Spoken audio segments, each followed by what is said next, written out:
नमस्कार दोस्तों। किसानों को कैसे लूटा जा रहा है या यूं कहे किसान कैसे लुट रहे हैं, इसे कुछ उदाहरण से समझिए और फिर आपको समझ आएगा कि किसानों की मांग कितनी वाजिब है बिलों को लेकर के और एमएसपी को लेकर के। सरसों पिछले साल सीजन में जब सरसों निकली थी 3250 रुपये से लेकर 3600 रुपये क्विंटल मार्केट में बिकी थी। और यही सरसों जब किसानों से खरीद ली गई या किसानों ने यूं कहिए सारी बेच दी तो 6000 रुपये प्रति क्विंटल तक भी पहुंच गई थी मार्केट में। और अब आप समझिए कि 6000 रुपये क्विंटल और कहाँ 3500-3600 रुपये क्विंटल। इसी तरह से बासमती धान 1121 जो अभी निकला था 3-4 महीने पहले, तब उसका रेट मार्केट में एवरेज 2500 रुपये क्विंटल था और यही धान बाद में 2 महीने के बाद ही 3300 रुपये क्विंटल तक पहुंच गया। यानी कि 500 से 800 रुपये क्विंटल तक का किसानों के जो रेट मिलना चाहिए था वो मार्केट में चला गया। इसी तरह आलू सभी आप देख रहे हैं 50 रुपये किलो तक पहुंच गया और अब आलू का सीजन शुरू हो गया है तो ये 10 रुपये आ गया है और जब पूरी तरह से निकलने लगेगा तो ये मंडी में 6-7 रुपये तक भी पहुंच जाएगा। यही आलू उपभोक्ता ने 50 रुपये खरीदा है। और प्याज की बात करें तो प्याज भी आपने 60-70 रुपये किलो तक खरीदा है। यही प्याज जब फसल आती है तो 6-7 रुपये किलो किसान को बेचना पड़ता है। अब ये जो आपने उदाहरण देखे हैं इससे आपको समझ आएगा कि किसान जो 6 महीने मेहनत करके फसल को तैयार करता है उसकी तो सरसों बिकी 3500-3600 रुपये और बाद में यही सरसों जब 6000 रुपये हो गई और उसमें फ़ायदा किसका हुआ, यानी कि लगभग डबल हो गई। उसका सारा मुनाफा कंपनियां ले गई और उसका जो रेट बढ़ा तेल का जो 200 रुपये किलो तक भी बिक रहा है, कहीं कहीं सरसों के तेल की बात कर रहे हैं, उसका घाटा भी उपभोक्ता को झेलना पड़ता है। यानी कि किसान भी घाटे में और उपभोक्ता भी घाटे में। अब इस तरह से इसको थोड़ा सा और समझिए। हरियाणा में सरसों 4425 रुपये क्विंटल एमएसपी पर खरीदी गई थी पिछले साल, अब के बाद 4625 रुपये हो गया है। यानी कि मार्केट में रेट था 3500, वहाँ खरीदी गई थी 4400 रुपये, लेकिन बाद में मार्केट में ये 6000 रुपये हो गई थी। तो जिसने 4400 रुपये बेची उसको थोड़ा सा ये एश्योरेंस तो रहा कि कम से कम ठीक रेट मिला है, एक वाजिब रेट मिला है और इस बार भी खरीदी जाएगी और सब किसानों से खरीदी गई थी। और इसी तरह से पंजाब में भी कुछ किसानों से दूसरी कमोडिटीज़ खरीदी जाती है। तो किसानों का जो ये कहना है कि हमें कम से कम मिनिमम रेट तो मिलना चाहिए, ये मांग वाजिब है। अब आप एक उदाहरण से और समझिए। गाजर का सीजन है, गाजर अभी खेत से निकलकर किसान जो मंडी में ले जाता है तो 6-7 रुपये किलो बिकती है, कई बार तो 5 रुपये किलो। अब उसको निकलवाने का जो खर्चा है, पहले के खर्चे तो छोड़ दीजिए, वही आपको 1 से 1.5 क्विंटल गाजर एक लेबर 350 रुपये जो लेते हैं वो 1 से 1.5 क्विंटल गाजर को निकाल के उसकी सफाई करके पैक करते हैं और वो ही गाजर 7 रुपये किलो बिकती है। तो हिसाब लगाएं तो किसान को लेबर खर्च और जो उसका खर्च है वही नहीं निकलता। उपभोक्ता को 15 से 20 रुपये गाजर मिलती है।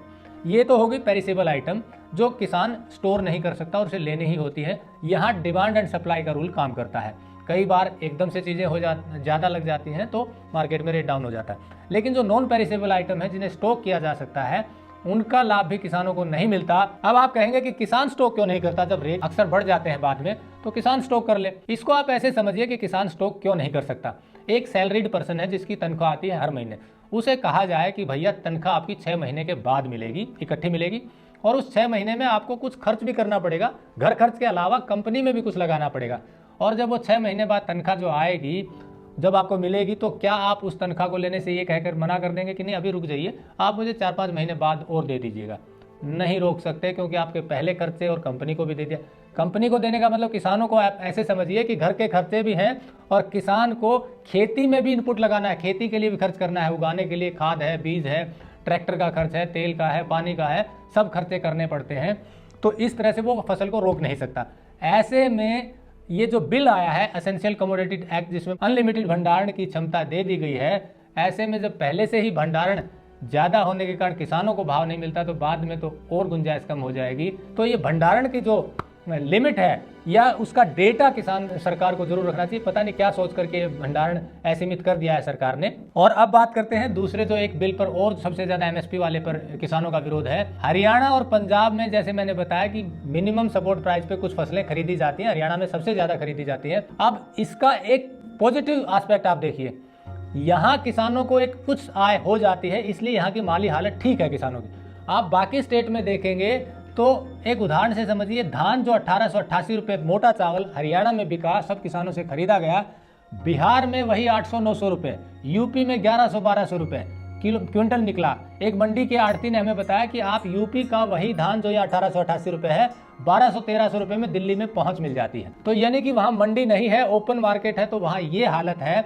तो मिनिमम सपोर्ट प्राइस की डिमांड करना ये वाजिब है और इसकी एश्योरेंस सरकार को देनी चाहिए कि आप कम से कम इस रेट पर तो खरीदें, कहीं भी खरीदें। हालांकि उसमें नमी और ये सब मात्रा का पैरामीटर तय किया जा सकता है, लेकिन जब मार्केट में सरसों 6000 रुपये क्विंटल तक चली जाती है और उपभोक्ता को तेल 150 से 200 रुपये मिलता है, तो किसानों को क्यों नहीं मिनिमम सपोर्ट प्राइस मिलना चाहिए। सरकार खरीदे न खरीदे, लेकिन मार्केट में एक मिनिमम सपोर्ट होना चाहिए। एक उदाहरण से आप समझिए, आलू जो आपने 50 रुपये किलो तक खरीदा है, वही आलू अब जो 10 रुपये से नीचे आ जाएगा, तो अगर वो 10 रुपये भी फिक्स हो जाए कि 10 रुपये किलो तो आलू बिकेगा, तो मानिए किसान को फायदा है, क्योंकि आलू करीब 150 क्विंटल प्रति एकड़ तक हो जाता है। खर्चा 50 से 60 हज़ार रुपये होता है उसमें, तो फिर भी किसान को 70-80 हज़ार रुपये बच सकते हैं। मार तो वहाँ पड़ती है कि आलू 4 रुपये किलो बिकता है। अब यहाँ कहेंगे सरकार की डिमांड एंड सप्लाई का रूल है कि जो आलू एकदम से किसान बो देते हैं, ये भी सही है कि अब आलू का रेट 50 रुपये तक चला गया तो किसान को लगेगा कि अगली बार अच्छा रेट मिलेगा, तो ज़्यादा आलू लगाएंगे किसान। ऐसे में सरकार की जिम्मेदारी है कि बताए कि भैया इतनी डिमांड है, आगे आप किसानों ये सब्जी इतनी लगाइए। डेटा बना, IT का ज़माना है तो डेटा क्यों नहीं बनाया जा सकता। तो जहाँ डिमांड एंड सप्लाई से फ्लक्चुएट होता है रेट, वहाँ सरकार की जिम्मेदारी है कि किसानों को बताए इतना लगाएं। आलू इस बार सबने लगा लिया तो भैया नीचे जाएगा, तो इसलिए आप इतना लगाओ, इतने की गुंजाइश है। और सरसों का रेट जैसे मैंने कहा, और इन सब जो भंडारण किए जा सकते हैं उनका रेट तो तय करना ही चाहिए, तभी किसानों का लाभ हो सकता है। नहीं तो किसान यूं ही लुटते रहेंगे और जो स्टॉकिस्ट हैं वो यूं ही लूटते रहेंगे। इस विरोध को वाजिब पॉजिटिव तरीके से देखते हुए मिनिमम सपोर्ट प्राइस की एश्योरेंस जरूर मिलनी चाहिए। हमें उम्मीद है सरकार इस तरफ जरूर ध्यान देगी। जो किसानों की मांग है, 3 बिलों के अलावा जो मांग है कि मिनिमम सपोर्ट प्राइस की एश्योरेंस जरूर मिलनी चाहिए। बाकी जो 3 बिल हैं उनका विश्लेषण हमने पहले फिल्म में किया हुआ है कि उससे किसको फ़ायदा है और कितना नुकसान है किसानों को। आप उसको नीचे लिंक में देख सकते हैं। और इन 3 बिलों से हमने उसमें बताया था कि 3 बिल के लागू होने के पहले भी वो समस्याएं थी और बाद में भी हैं, उनको कैसे दूर किया जा सकता है उसका पूरा विश्लेषण वीडियो में दिया हुआ है। हमारी कोशिश है कि किसानों को सही रेट मिले और उपभोक्ताओं को भी अच्छी चीज़ वाजिब दाम पर मिले। नमस्कार, जय हिंद।